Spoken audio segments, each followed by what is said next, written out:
door. Welcome to Screen Recaps, and today we are going to be recapping the movie Take Shelter. The movie begins in Ohio with Curtis experiencing an apocalyptic dream filled with visual and auditory hallucinations of rain that looks like fresh motor oil. He hides this from his wife, Samantha, and their deaf daughter, Hannah. After having breakfast and discussing their day plans, Curtis departs for work at a construction company. Due to heavy rainfall, Curtis's job is cut short, and he visits a bar with his friends. After driving his friend Duarte home late at night, they talk in the car about Curtis having a seemingly perfect life.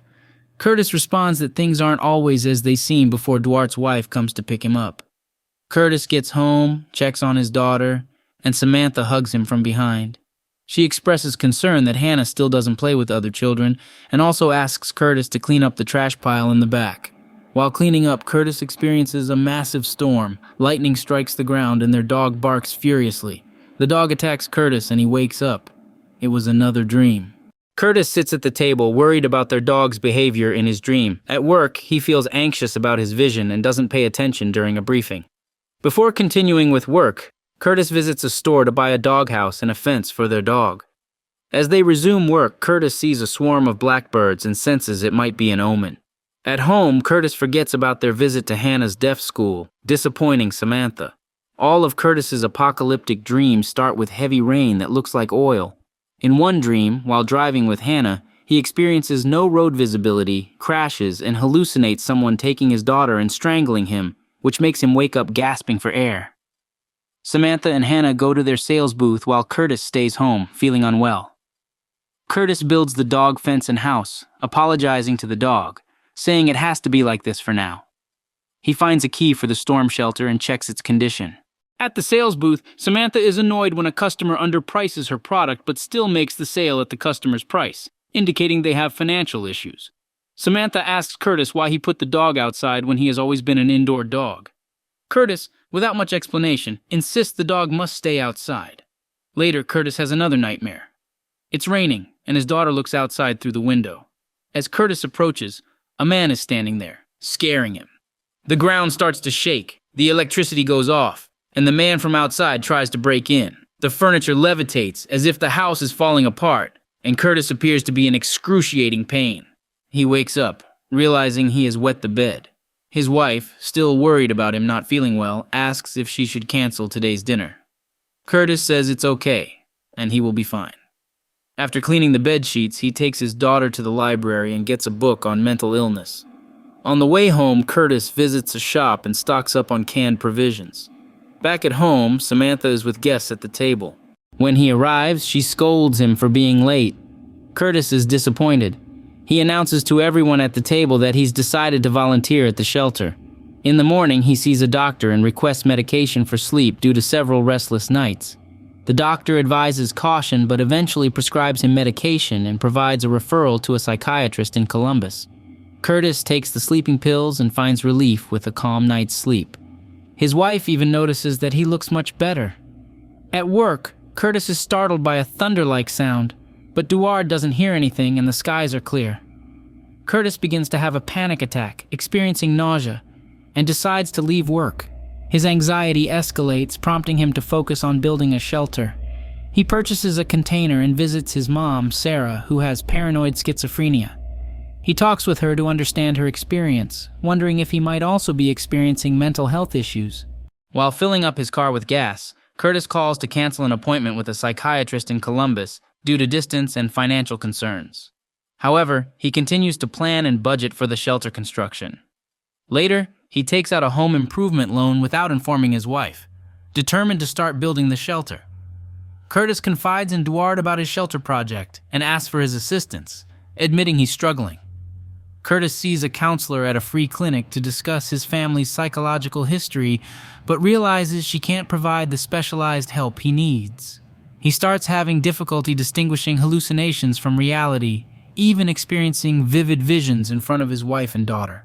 Concerned, he asks if anyone else sees what he sees, such as lightning striking the ground. Curtis breaks work rules by borrowing equipment for the shelter project. With Duarte's help, when Samantha returns home, she expresses disappointment that Curtis didn't mention the shelter construction or the home improvement loan. He continues to withhold details about his nightmares from her. After Curtis accidentally overdoses on sedatives and has a seizure, Samantha calls an ambulance. He recovers and finally opens up to her about his struggles, including his recent dreams and hallucinations. Curtis also confides in Samantha about a disturbing vision involving Duard attacking him with a pickaxe, prompting him to request Duard's removal from their crew. In preparation for their daughter Hannah's upcoming cochlear implant surgery, paid for by Curtis's work insurance, Curtis's brother Cale visits and gives him his dog. Curtis continues to grapple with intense dreams, including one where he hears thunder and sees Samantha soaked in the kitchen, silently holding a knife, which scares him deeply. Upon learning that he's been fired from his job and will only receive 2 weeks of medical insurance benefits, tensions escalate between Curtis and Samantha. She slaps him in frustration and leaves with their daughter. Feeling abandoned, Curtis discovers his counselor at the free clinic has been replaced, leading him to leave in disappointment. Worried that Samantha might leave him, Curtis agrees to see a psychiatrist, acknowledging the strain on their relationship. Samantha suggests attending a social function together to try and restore some normalcy amid their challenges. Curtis uses the money they saved for a beach trip to lead an increasingly isolated life. While attending the Lions Club community canteen, a bitter Duard confronts Curtis for cutting him loose after all they've been through. Provoked, Duard punches him. Enraged, Curtis knocks Duard to the floor, overturns a table, and unleashes a frightening verbal tirade upon everyone present. He prophetically shouts that a devastating storm is coming and insists that none of them is prepared, putting the whole neighborhood against them. While Curtis is fixing his car, Hannah wanders off into the street. He grabs her just in time and sees a swarm of black birds flying and a storm approaching. Birds start suddenly falling from the sky, and a tornado warning is heard. It was a dream, except for the tornado warning sound. They grab Hannah and head to the shelter. Equipping their gas masks, they fall asleep. Samantha wakes Curtis up, prompting him to take off the mask. She asks him to open the door, but he asserts that the storm isn't over yet. Samantha pleads, insisting it's his imagination and that it's calm outside. After a tense standoff, Curtis throws open the doors into the blinding sun. A strong but bearable storm has passed, and neighbors are cleaning up broken tree limbs and other yard debris as power company trucks restore electricity along the street. A psychiatrist advises the couple to go through with their planned annual beach vacation, but that Curtis will need to get psychiatric care in a facility away from his family upon their return. At Myrtle Beach, while Curtis is building sandcastles with Hannah, she signs the word storm. As Samantha exits their beach house, the thick, oily rain that Curtis spoke of begins to fall, staining her outstretched hand. Samantha looks up to see a bigger version of the ominous storm clouds Curtis had seen massing over the ocean.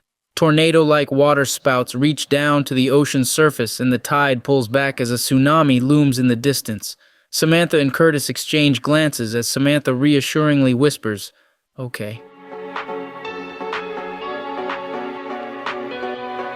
I thought I was